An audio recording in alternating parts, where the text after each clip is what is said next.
There we go. Hi. Welcome. My name's Joe McCarthy. I'm the band director here at the high school.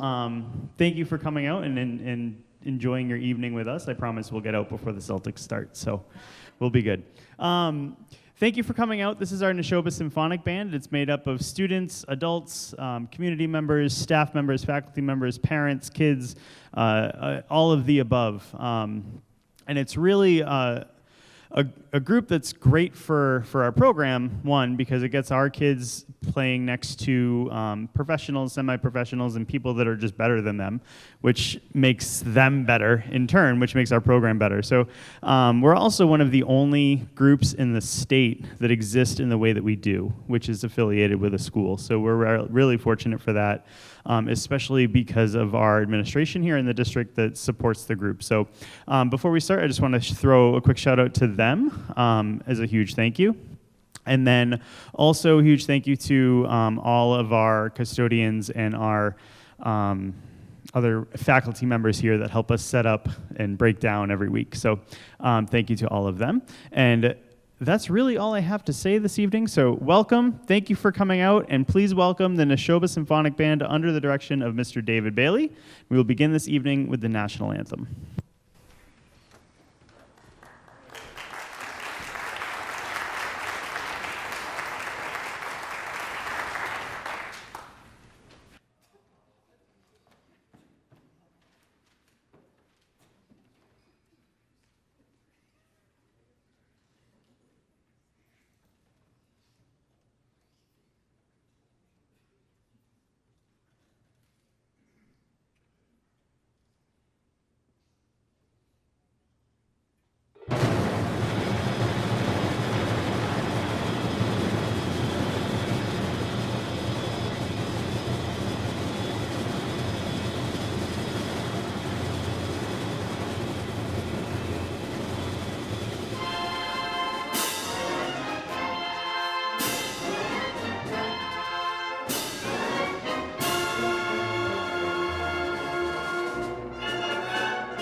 Is it there? Yes, it's there. Good evening and welcome to our final concert of the year when we celebrate both the seniors that are graduating this year, and we have alumni members who are here as well joining us, that have people who have been with us 4, 5, 6 years past. So we're very happy to be here. This march that we opened with, did it sound familiar to anybody? Did it have a familiar sound to it? I guess nobody's as old as I am. It was pulled out of publication because the rights of it were owned. So it wasn't found in the catalog for a long time, and I happened to find it sort of in a dusty closet. It was the music for the Fox Movietone news from the movies. It was the could you put that march back up again? Put it back up again. We're just going to play the very beginning of it. And this is one of those things that if you're listening like to old TV shows or old movies, and they show a movie theater, and they want to date when the theater was there, and so they'll put this Fox Movietone, the news of the air, and Lowell Thomas or somebody would come on and give you the news. Lowell Thomas wasn't Fox Movietone, but you know what I'm saying. This was the movie reel. So we're just going to play just the very beginning of this, okay? Just the beginning to the end of the first string, okay? Beginning. 1, 2, 3.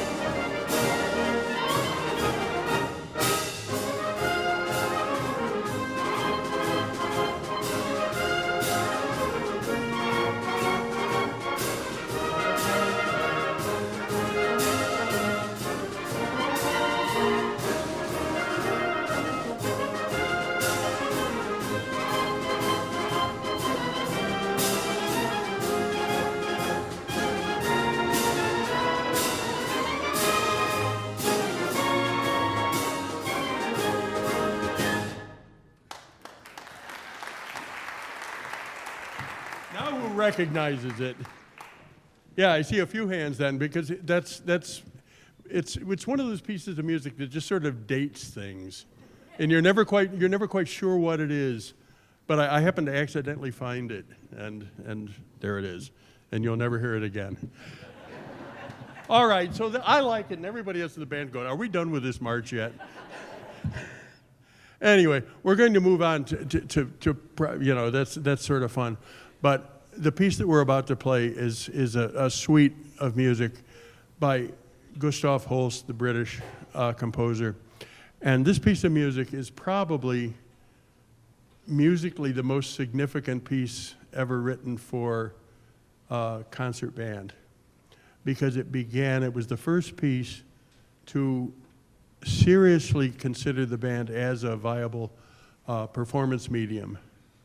And it's a piece that's written as if the band were a symphony orchestra, or the band were a concert group, and not just a marching brass band.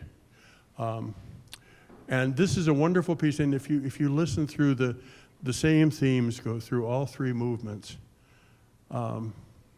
This is probably on the list of just about any band director or band musician of being like in the top 10 pieces that in the repertoire. And so we'll play it every 5 or 6 years, because you don't want to touch it too often, or but it's a wonderful piece, and we think you'll enjoy it. This is the first suite, this first of two suites that he wrote, and this is the suite in E flat for military band. It was written in 1919. It wasn't actually published until about 20 years later, but it was performed first in 1919. So here we have the 3-movement suite by Gustav Holst, his suite in E flat.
So, thank you for your warm applause.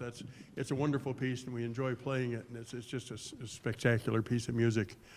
And we're lucky to have it because just about everything written for a band after that in some way depends on the skills that Holst uses in that piece. It's an influential piece in like many, many, many ways. Anyways, hope you enjoyed it. We're going to move on to another composer who was really active in the 1940s, 50s, and 60s, Claire Grundman, and he wrote loads and loads of stuff. And he had a style all of his own too, that's very unique, just to concert band music. And he did a lot of medleys of songs from different eras. He did Revolutionary War stuff. He did Civil War stuff. He did American folk song stuff. He did sailing songs. He did all sorts of things that we've played over the years. And this is a setting of what originally was. I guess it got known more for minstrel shows later on, but it really wasn't that. It really was a work song. It was a field song. Jimmy Crackcorn, the Blue-tailed Fly, and it was a field song. And he went to the things to the folk sources rather than sort of the popular version that they got to be later on. But he would go to the folk source of some of these, and he thought of this as sort of a comical work song. And there is a soloist in this tonight. If you have a blue-tailed fly, anybody know what a blue-tailed fly is? Those great big nasty ones with the wings that are about 3 feet long and they buzz around well, we have something that takes care of blue-tailed flies. Would you show us that? That is a heck of a fly swatter, and he's on rent for the summer. If you'd like him to come over to your backyard and swat flies. I'm kidding. He was checking his calendar. Anyway, so this is The Blue-tailed Fly by Claire Grundman.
Inglesina is another favorite of mine. Has been for a long time, and it's a sort of a rendition for American bands of what would be a standard Italian Marcia Reale, or a sort of a concert march. Anyone who's been to, especially years ago, people my age and older and stuff, and or slightly younger than me, if you went to the north end of Boston, back in the 50s and 60s especially, there would be four Italian bands playing at the same time. There'd be the Roma band, there'd be the Napoli band, there'd be the Mastroianni's band, and there were like four different bands. And on Saturday night, on the Sunday would be the procession of the Madonna and everything, and they'd tack flowers and lots of money onto it. But on the Saturday night preceding, these four bands would be on a square, usually on Endicott Street or on Hanover Street or Salem Street or one of those, and there'd be a band on each corner. And the Napoli band would play an overture, a Rossini overture or something, and then the Roma band would play a march, a concert march like this. And then so they would compete against one another, and it would go far into the night with these old original. No, these were all native-born Italians who had come over, pre World War I. And so these bands they were from a different district, and they'd play from different wonderful songs from their portion of the country, their beautiful country. And so this march that we're playing tonight is a Marcia Sinfonica. It means the little English girl. Now we don't know who that was or who he was actually writing this about, but this is a very typical Marcia Sinfonica, and it's a great adaptation for American bands. And I love this piece dearly, David Della Casa, and it's a wonderful piece. And one thing that you'll notice in it, they were very akin to the opera, which was very popular in the day. That was the popular songs. Early 1920s, 1930s, it was the Italian operas. You listen to Donizetti and Bellini and, all in Rossini and all of these. And so you will notice that we get about 3/4 of the way through this march, and all of a sudden, he's really stealing from Verdi, at least, if not note for note, in style. And you begin to hear La Traviata in there, and you begin to hear, a little bit of Donizetti, and it's just floating around. So this is a great Marcia Sinfonica by David Della Casa.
We unfortunately are missing one of our soloists tonight, so we'll have to just push on, and we are moving on to a solo called The Old Grumbly Bear. And it's fitting because there's not much you can give to a contrabass clarinet that it can be described as old and grumbly. This is sort of an interesting piece. It's by Jules Fučík, and Fučík, you all know music by Fučík. We played some stuff in February, but the Entry of the Gladiators, or the Thunder and Blazes, is his most famous march, the circus march that everybody hears. But this is another piece by him, and he wrote a lot of music, but most of it sort of got lost coming from Eastern Europe over to here. So we have 10 or 15 pieces by Fučík, and then not much else. But this is a wonderful piece. What is that actually called? A Grand Symphonie Fantastique of Polka Chromique something. Anyway, I like The Old Grumbly Bear because I can say it. So J.T. Salvi, I want to say a word about J.T. He has been, no, put your hand down or I won't say anything. He's been with us since he was in 8th grade, 7th grade. It's been that long? Are you sure it wasn't 5th? No, he's been with us for a long time, and he's sort of grown. The band and he have sort of grown together at the same time, and so it's sort of bittersweet to see JT finally graduate and and the door hitting him on the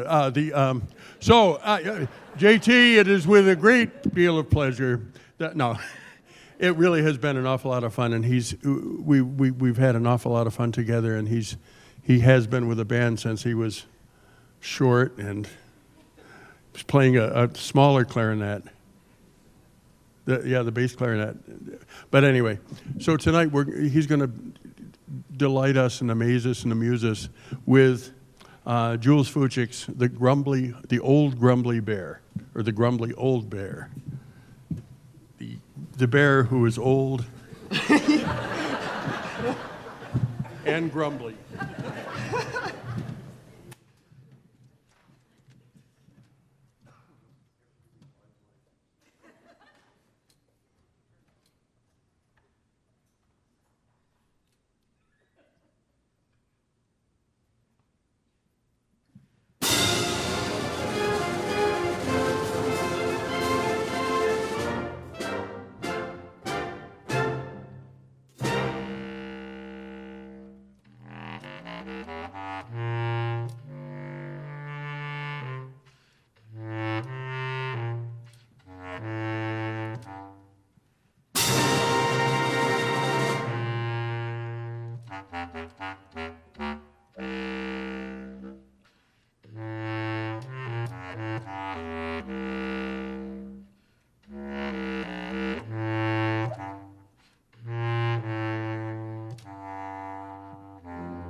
Evidently, I'm doing this part.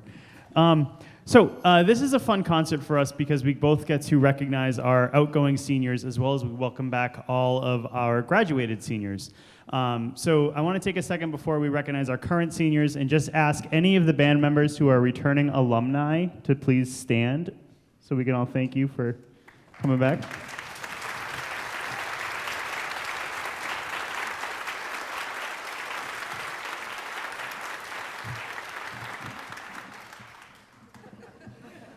They had their concert. Okay. At this time, we want to recognize all of our graduating seniors from the band. And this is not just our Nashoba graduates, but we have students from multiple different schools kind of all surrounding us. So we want to recognize all of our outgoing seniors. So when I call your name, please just stand, because I don't think there's any way you can get to me. And I'll somehow get our recognition thanks to you somehow. So Alex Allison, who was our other horn soloist for this evening, is not here, but he is graduating, so we'd like to recognize him.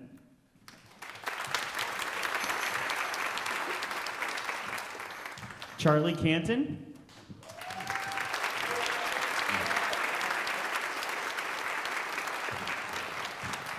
Dima Childs.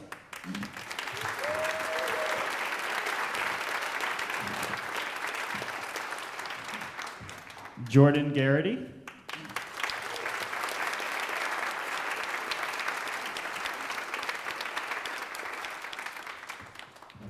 Next to Jordan in our trumpet section, Ariana Labertu.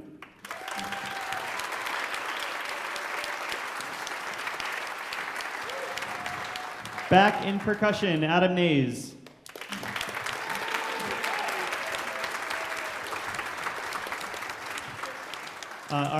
Our only soloist this evening, JT Salvi.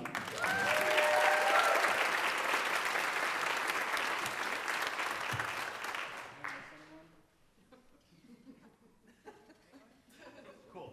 I got everyone. At our high school concert, I forgot like 2 kids. So, one more time, please give it a welcome or a thank you to our outgoing seniors.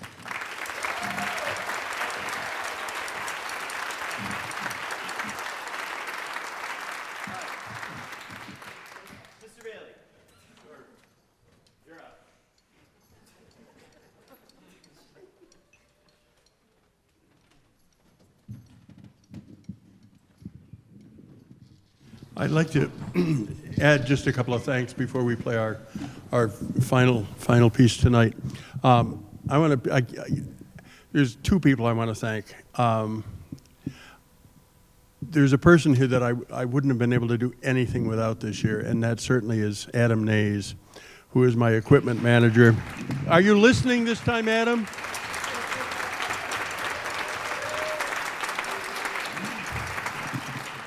I gave him a gift at the banquet, but he didn't show up to the banquet. So I've had a really good time eating out ever since last Sunday. Anyway, but this is someone who's shown up and put in 2 to 4 hours a week just schlepping stuff around and moving stuff around. And when we went over to play in Worcester at Mechanics Hall, he really ran the show, getting everything moved over there. And I don't know what I'm going to do without the guy, because he has just kept me from having to break my back, and he's just been there the whole time. So he's been my equipment manager for what? This is the third year. Well, he doesn't know. He doesn't listen. Doesn't make any. Don't listen. It doesn't matter. Anyway, and the other person that I can't live without having here is Joe McCarthy. Hey.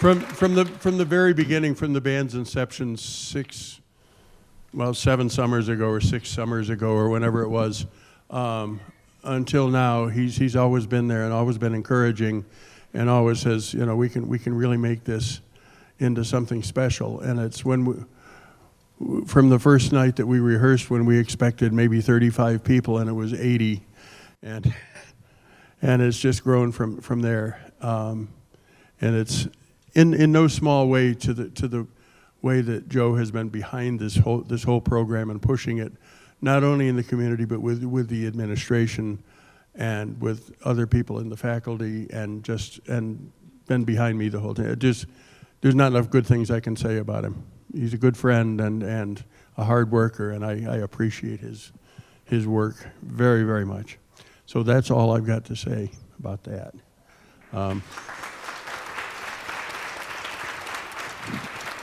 So anyway, you will notice on the back of your program the sort of an idea of what's coming up for next season. We have a really exciting season planned. We have some really, really, really exciting stuff, fun stuff, very explosive stuff, ending in the spring with the Divine Comedy Symphony, which is an incredible piece of music that will blow you all away. It is so big and fantastic.